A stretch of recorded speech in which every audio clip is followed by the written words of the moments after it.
Coming up on Global Business, Chinese President Xi Jinping hosts world leaders in Beijing for the third Belt and Road Forum for International Cooperation. Global business leaders and representatives convene at the Belt and Road Forum CEO Conference to discuss the promotion of global business exchanges. And we spoke to Grzegorz Kolotko, former Deputy Prime Minister of Poland, to gather his insights on the 10-year journey for the BRI.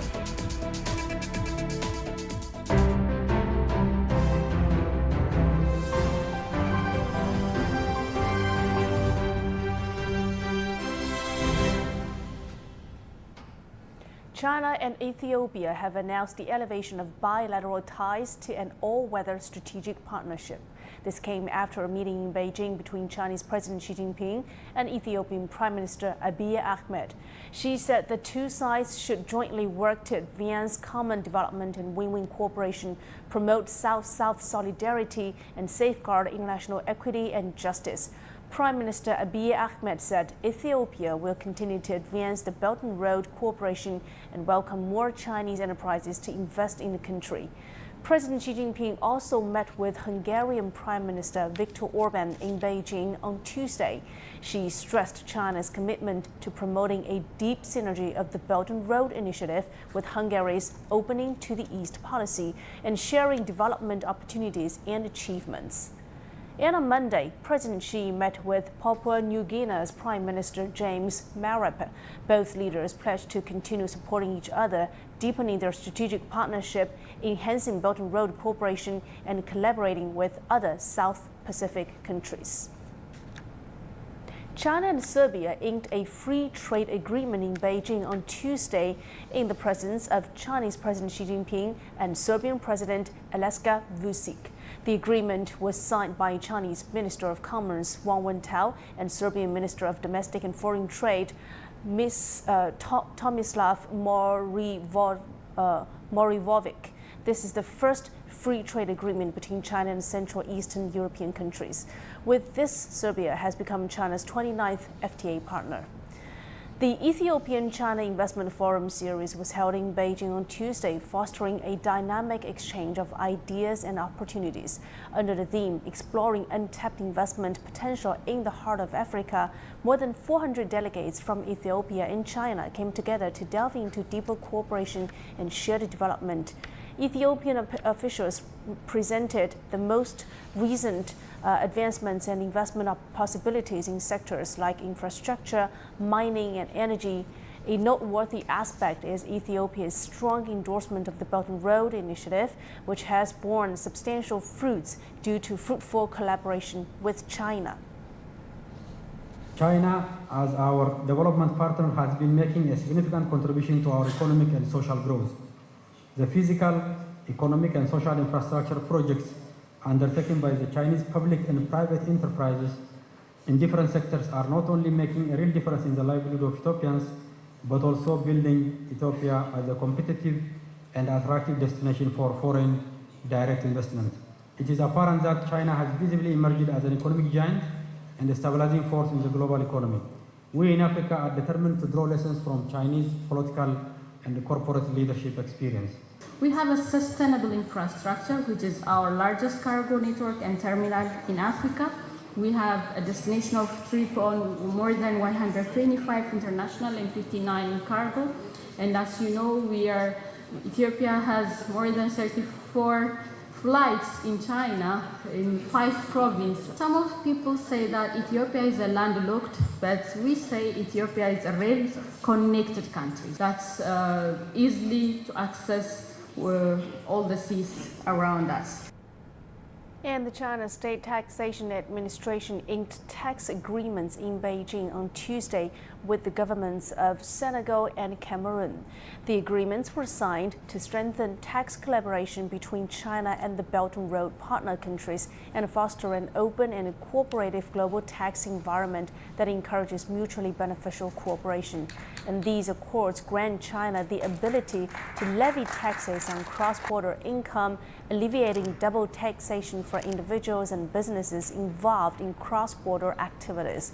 It not only boosts tax predictability, but also simplifies the resolution of tax-related disputes.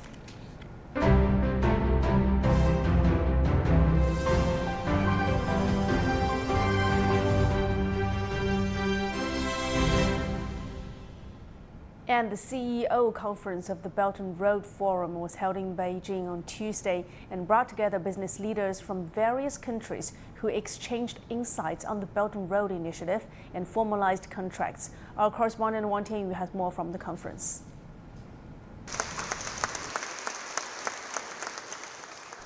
During the CEO conference within the Belt and Road Forum, business leaders gained confidence in the Belt and Road Initiative framework. On Tuesday, Beijing hosted over 1,200 business leaders from around 80 countries and regions. They had gathered to explore cooperation opportunities. Trade plays a vital role in driving economic development and fostering global cooperation. Currently, the momentum for international trade growth is sluggish. As the world's largest goods trader, China is eager to collaborate with other nations in expanding market opportunities. The Beijing Declaration, which was issued during the conference, underscored China's ambition to promote increased global connectivity and cooperation.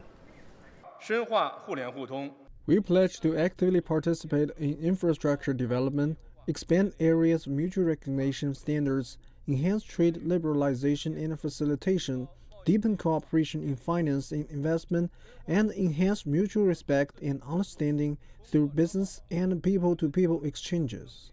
At the conference, nearly 300 business representatives signed cooperation contracts, covering sectors like infrastructure, AI, financial services, and so on. The Belt and Road Initiative helps us a lot, actually, because it's not about only the logistics, but even now we had found the partners who can solve us a lot of problems such as storage and selling of our products. We use this world-leading technologies to support Belt and Road Initiative to facilitate the energy transition from the traditional energy to green energy in Saudi Arabia. So our focus is mainly on renewable energy and how we can bring together the best of Chinese green technology, partnering together with using the strengths of we're from kind of UK technology and opportunities along the Belt and Road and bringing that together. It's been 10 years since China launched the Ambitions Plan. Over the past decade, China has invested billions of dollars to develop infrastructure, boost international trade, and improve livelihoods around the globe. The CEO conference facilitated greater business cooperation between Chinese companies and enterprises from all over the world. It demonstrated the strong commitment of the business community to continue to jointly build the Belt and Road in the coming years. Wang Tianyu, CGTN, Beijing. Well, the CEO Summit was held as one of the many events running parallel to the two-day Belt and Road Forum, and we talked to several participants on what opportunities they're seeing at the CEO Summit. Take a listen. This time at the summit, we had a project contract. We will sign an agreement with the Bank of China to promote the use of Chinese RMB and Cambodian rial as dual currencies in our industrial park. The UAE has been a vital partner with China in the Belt and Road Initiative, and we attach great importance, as I said, to this initiative in terms of its infrastructure objectives, which, of course, enhances the bilateral relationship. We are here after the forum, after the conference. Tomorrow we go to Guangzhou to participate, to take part in the exhibition, so to find the new business partners for our project in Russia. So I hope that there will be more, from the legal perspective, there will be more procedural rules which are common to entire Belt Road nations, because this area, this region cover the civil, Islamic and also common law, and hope that throughout this conference the consensus on building up the common community through legal process can be accomplished. And on the sidelines of the CEO summit, my colleague Michael Wang spoke to Song Hailiang, chairman of China Energy Engineering Group, or CEEG. Song discussed his first-hand experience of witnessing the transformation that the Chinese energy conglomerate underwent over the past decade of BRI. Take a listen. Over the past decade, the Belt and Road Initiative has brought significant changes to China Energy Engineering Group, notably in the following aspects. Initially, our business expansion commenced with going global. After a decade of growth, it has seamlessly integrated with local development and harmonized with the host country's economic progress. Secondly, the robust development of our overseas business within the Belt and Road framework owes its success to the ample opportunities provided by the initiative, serving as a vast platform, stage, and channel. These opportunities have facilitated mutual connectivity of infrastructure, regulatory frameworks, and people-to-people exchanges between CEEC and Belt and Road participating nations. And my colleague Michael Wang also sat down with Wang Lixing, president of China Railway Construction Corporation, or CRCC. The company is involved in supporting infrastructure connectivity under the Belt and Road framework, and with its projects increasingly aiming to promote sustainable development in local communities. And Mr. Wang, of course, green, clean, renewable energy, these are very important components of the Belt and Road Initiative. How are CRCC's Belt and Road projects supporting the BRI's green development efforts? Under the framework of the Paris Agreement, countries around the world have successfully made important commitments to reduce carbon emissions. The time for developing countries to achieve the zero carbon goals is far shorter than that of developed countries, which have put forward new requirements for the construction industry, the largest carbon emitter. CRCC has built Lusail Stadium, the main stadium at the 2022 Qatar World Cup, which has received a 5-star rating by FIFA's Green Building certification, and the Pakistan Parliament House, where the world's first green parliament sat. At the well-known Lusail Stadium, to provide a comfortable viewing experience with lower energy consumption in hot and dry climates, we introduced methods such as double curtain wall structure, nano-coating insulation layer, which automatically controls its temperature and adjusts the number, location, and shape of the air outlets under the seats, and introduced natural ventilation instead of high-power air conditioning. To reduce long maintenance costs, we applied rainwater recycling and desalination technology, together with the world's leading intelligent water-saving sprinkler irrigation system, saving 40% water compared to traditional stadiums. All these enable the Lusail system to become one of the world's most energy-saving and environmentally friendly stadiums. CRCC has implemented water-saving solutions in the Middle East, where water is more expensive than oil. And Mr. Wang, as the BRI embarks on its second decade, are there particular projects that CRCC is involved in under this framework that your company is looking forward to?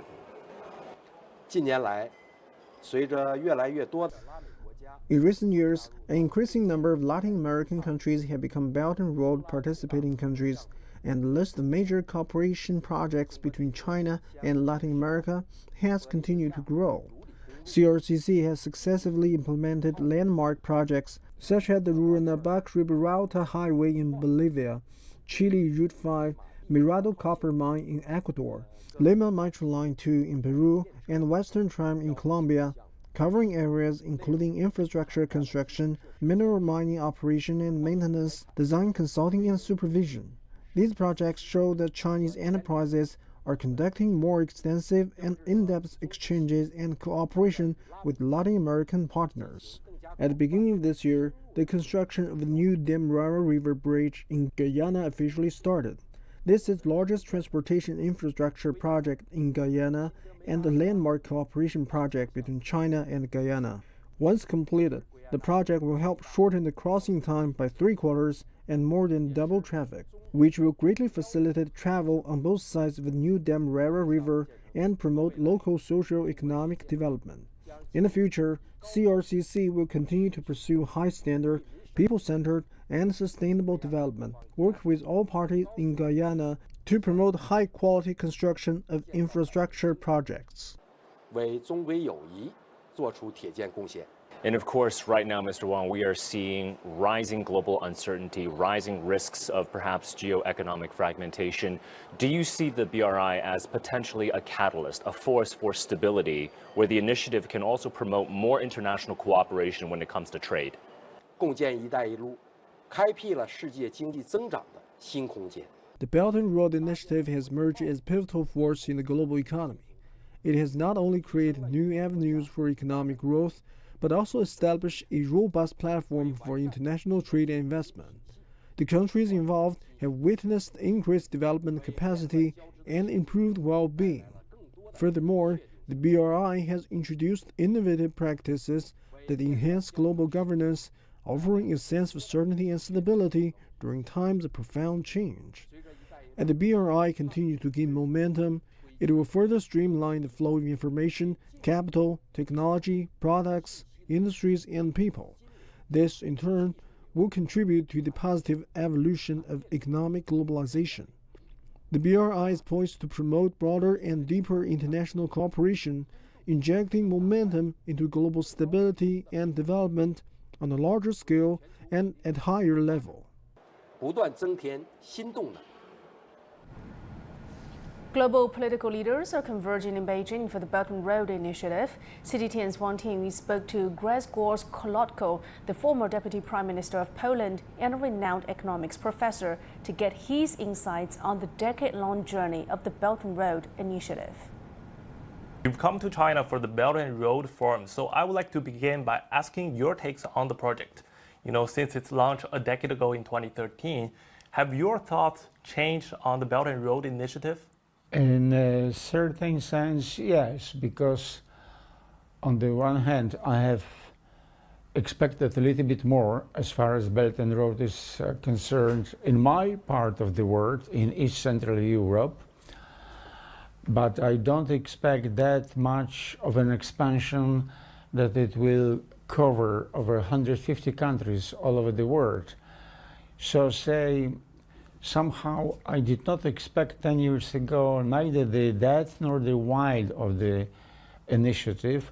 It is a positive reaction on my side that so much money has been invested due to the Belt and Road Initiative. And here I would like to point to some issue which has not been raised in the debates here and there. We have to answer a question: how many jobs have created Belt and Road Initiative, investment project, infrastructure, facilitating the trade, investment also in human capital? How many jobs outside China Belt and Road Initiative has created? And therefore, that's the question from our perspective, European or American, North American especially. How many less of immigrants, and from our perspective, immigrants, refugees, we do have in Europe, in North America, because of Belt and Road? Nobody is raising this issue. So it helps us in an indirect way that we feel less of a pressure from refugees from Middle East, South Asia and Africa, because Belt and Road Initiative has created jobs for these people. They have the revenue, they have the income, and for that reason they decided to stay over there. Is it Zambia, or is it Bangladesh, or is it whatever country in the countries lagging behind in development? So you have praised China's economic development a lot, and you once said China is the greatest economic success in the history of mankind. So what do you think other nations can learn from China's approach? For sure, you know, such a great jump in quality of living for people and the competitiveness of business. I'm coming to China since 1989, almost over 1/3 of a century ago. That was my first visit 30 years ago. There were hundreds of millions of people living in extreme poverty. Now there is none. Take a look. 30 years ago, in 1993, there were about the same people living in extreme poverty in China as in India. Now We have eradicated extreme poverty in China, and there is still more than 100 million people living in extreme poverty in India. And this is the result of economic policy, of economic system, which we have in China, to which I refer as Chinism. It's a very special political, economic, and social system.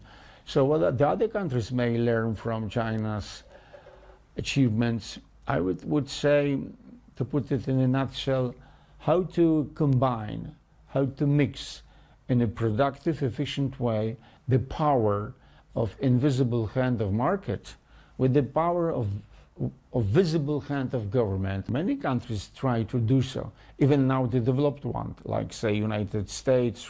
There is plenty of state government intervention, but China has in some way has mastered it, to combination of state interventionism with unleashing the free market forces.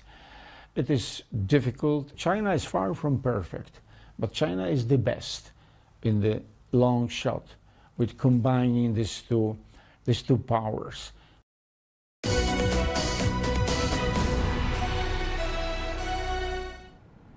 And in the meantime, the China Import and Export Fair, also known as the Canton Fair, is underway in southern city of Guangzhou. Organizers say that event has set new records in scale, with more than 100,000 buyers from 215 countries and regions participating. Wang Fei reports. Nearly 30,000 companies are showcasing their products and services over the next 3 weeks. Thousands more booths are added to the world's largest exhibition complex, filling a pent-up need among Chinese companies for international orders. After the pandemic, many more companies want to export. Demand is growing from Belt and Road partner countries because they are mostly developing countries with industrialization needs. But the number of Chinese suppliers has also grown. It's very competitive. There's a new brand display area for key sectors such as industrial automation and intelligent manufacturing. China produced over 220,000 industrial robotic units in the first half of this year, in a nationwide effort to boost advanced manufacturing and move up the global value chain. I think if you talk to someone 15 or 20 years ago, they would associate Chinese manufacturing with cheap quality and cheap price. And nowadays, I feel like price is moderate, but quality's really surpassed that. So you really are getting a really nice quality product many times at a reasonable price. So I think that China's stronghold on manufacturing is still really solid. Electronics and home appliances are in high demand based on the number of pre-registered buyers. Their main focus is on energy efficiency.